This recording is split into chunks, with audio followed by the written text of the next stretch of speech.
அளவில்லாத அளவுக்கு கர்த்தர் கொடுத்து கொண்டிருப்பதை நான் பார்க்கிறேன். தேவனுடைய கரம் அவருடைய ஓங்கிய புயத்தின் பலத்த கரம் நம் மீது கர்த்தர் நீட்டப்பட்டிருக்கிறது. ரிமா சந்தூர் யாந்தராப்பா. என்னாகமம் 11ஆம் அதிகாரம் 23ஆம் வசனம் இவ்வாறாய் சொல்கிறார். அதற்கு கர்த்தர் மோசேயை நோக்கி, கர்த்தருடைய கை குறுகியிருக்கிறதோ, என் வார்த்தையின்படியே நடக்குமோ நடவாதோ என்று நீ இப்பொழுது காண்பாய் என்றார். ரெமா சந்தூர் இயக்கத்தில் அவ்வளோ பிரச்சனை பண்ணுறாங்க இஸ்ரவேல் ஜனங்கள். மோசேக்கு விரோதமாய் அவ்வளோ பிரச்சனை. நாங்கள் எகிப்திலே இருந்திருப்போமே என்று அந்த தண்ணீருக்காக அவ்வளோ தேவனுக்கு விரோதமாய் முறுமுறுத்து மோசையை கொல்ல நினைத்த போது ஆண்டவர் பேசுகிறார், என் கை குறுகவில்லப்பா. என் கை குறுகிருச்சுன்னு நினைக்கிறியா? என்னால் அதிசயம் செய்ய முடியாது, அற்புதம் செய்ய முடியாதுன்னு நினைக்கிறியா? இல்லப்பா, நான் நேற்றும் இன்றும் என்றும் மாறாதவராயிருக்கிறேன். நிச்சயமாய் உங்கள் வாழ்க்கையில் கர்த்தர் சொன்ன ஒவ்வொரு வார்த்தையும் தேவன் நிறைவேற்றுவார். நம்புறவங்க ஒரு ஆமேன் சொல்லுங்க.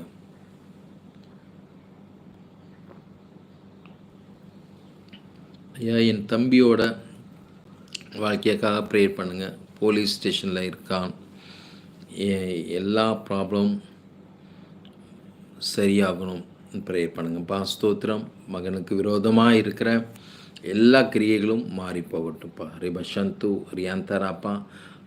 அவனுக்கு விரோதமாய் செய்யப்பட்டிருக்கிற எல்லா காரியங்களையும் கர்த்தர் மாறுதலாய் முடிய பண்ணுங்க. நீதி செய்கிற தேவன் பிள்ளைகளுக்கு விரோதமாய் செய்யப்பட்டிருக்கிற அநீதிகள் எல்லாம் மாறட்டும் என்று கட்டளையிடுகிறேன். வீரராகவன் பிரதற்காக ஜெபிக்கிறேன். அவரை ஆசீர்வதிக்கிறேன். குடும்பங்களை ஆசீர்வதிக்கிறேன். அவர் செய்கிற தொழிலை ஆசீர்வதிக்கிறேன். அவருடைய குடும்பத்தை நான் மனதார வாழ்த்துகிறேன். பிள்ளைகள் வாழ்ந்து இருக்கட்டும், செழித்திருக்கட்டும். இந்த வேதம் சொல்கிறது, அவருடைய வார்த்தையை கேட்கிறவர்கள் காண்கிறவர்கள் எல்லாரும் பாக்கியவான்கள் என்றபடி அவர் இந்த வார்த்தையை கேட்டிருக்கிறார்ப்பா. இந்த வார்த்தையை கேட்டதில் அவரை ஆசீர்வதிங்கப்பா. அவர் வாழ்க்கையில் மாற்றங்களை உருவாக்குங்க. அவருடைய தேவைகளை கத்த தந்தீங்க. என்ன காரியங்களுக்காக அவர் வேண்டிக் கொண்டு இருக்கிறாரோ அந்த காரியங்களை கத்த நீங்கள் வாய்க்க செய்யுங்கப்பா. ரிபா சந்து ரியாந்தராபா ரிமாக்கரு ஷதூரியாந்தராப்பா. ஸ்தோத்திரம் ஸ்தோத்திரம் ஸ்தோத்திரம். ஆண்டவர் ஒரு வார்த்தை கேட்குறாருங்க. இதோ நான் மாம்சமான யாவருக்கும் தேவனாகிய கர்த்தர், என்னால் செய்யக்கூடாத அதிசயமான காரியம் உண்டோ? ஒருவேளை நீங்கள் நினைக்கலாம், ஆண்டவரே என் வாழ்க்கையை இது நீங்கள் செய்யலை, தேவனால் இதை செய்ய முடியுமா என்று நீங்கள் கலங்கி கொண்டிருக்கலாம். நிச்சயமாக நான் வாக்கு பண்ணுறேங்க. இயேசுவின் நாமத்தினால் I shoot in the name of Jesus Christ. ரிமா சந்தோ ரியாங்கதரா.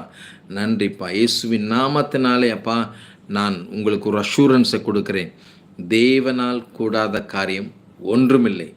இயேசு கிறிஸ்து உங்கள் வாழ்க்கையில் இருக்கிற தடைகளை கர்த்தர் நிச்சயமாய் மாற்றி போடுவார். அமேன். ரிபா சந்து ரியாந்தராபா. நன்றிப்பா. அன்மையான மீண்டுமாய் வீரராகவன் பிரதரை நான் ஆசீர்வதிக்கிறேன். அவருடைய சமாதானத்தை கெடுக்கிற கிரியைகள் அழிந்து போகட்டும். சமாதானமாக இருக்க கர்த்தர் மகனுக்கு நீங்கள் உதவி செய்வதற்காக நன்றிப்பா. ரபா சந்து ரியாங்கதரா. வேதம் சொல்கிறது, மத்தேயு 19:26 இயேசு அவர்களை பார்த்து, மனுஷரால் இது கூடாததுதான், தேவனால் எல்லாம் கூடும். தேவனால் கூடாத காரியம் ஒன்றுமே இல்லைங்க. ஆமேன் சொல்லுங்களேன். கரங்களை உயர்த்தி ஆமேன் சொல்லுங்களேன். ஆமேன் டைப் பண்ணுங்களேன். யாரெல்லாம் லைனில் இருக்கிறீங்கன்னு பார்க்குறேன். யாரெல்லாம் கண்டிப்பாக உங்கள் வாழ்க்கையில் தேவன் அற்புதங்களை பண்ணுவார். ரிபா சந்து ரியாங்கதரா. நன்றிப்பா நன்றிப்பா நன்றிப்பா. பிள்ளைகளை ஆசீர்வதிக்கிறேன். ஒவ்வொரு பிள்ளைகளுக்கும் தேவநீர் அப்படியே செய்வதற்காக அப்பா, இது என்னால் செய்ய முடியலையே என்ற அங்கலாய்ப்போடு வேதனையோடு கடந்து கொண்டு வாழ்ந்து கொண்டிருக்கிற பிள்ளைகள் வாழ்க்கையில் தேவன் நீரப்பா அதிசயங்களை, தேவன் வாக்கு பண்ணினதை நிறைவேற்ற வல்லவராயிருக்கிறார் என்று முழு நம்பி தேவனை மகிமைப்படுத்தி விசுவாசத்தில் வல்லவனானான். யாரு? ஆபிரகாம். அமேன். அதே போல் நாமும் தேவன் நமக்கு வாக்கு பண்ணினதை அவர் நிச்சயமாக சாந்தாரியாக்காதரா எனக்கு அவர் நிறைவேற்றிய தீர்வா என்ற நிச்சயத்தோடு கூட நீங்கள் இருக்கும்போது அது அப்படியே ஆகுங்க. இது ஒரு பெரிய சீக்ரெட், இது ஒரு பெரிய ரகசியம். இந்த ரகசியத்தை அறிந்து கொண்டால் தேவனை நீங்கள் நம்ப ஆரம்பிப்பீங்க. தேவனை வைராக்கியமாய் தேட ஆரம்பிப்பீங்க.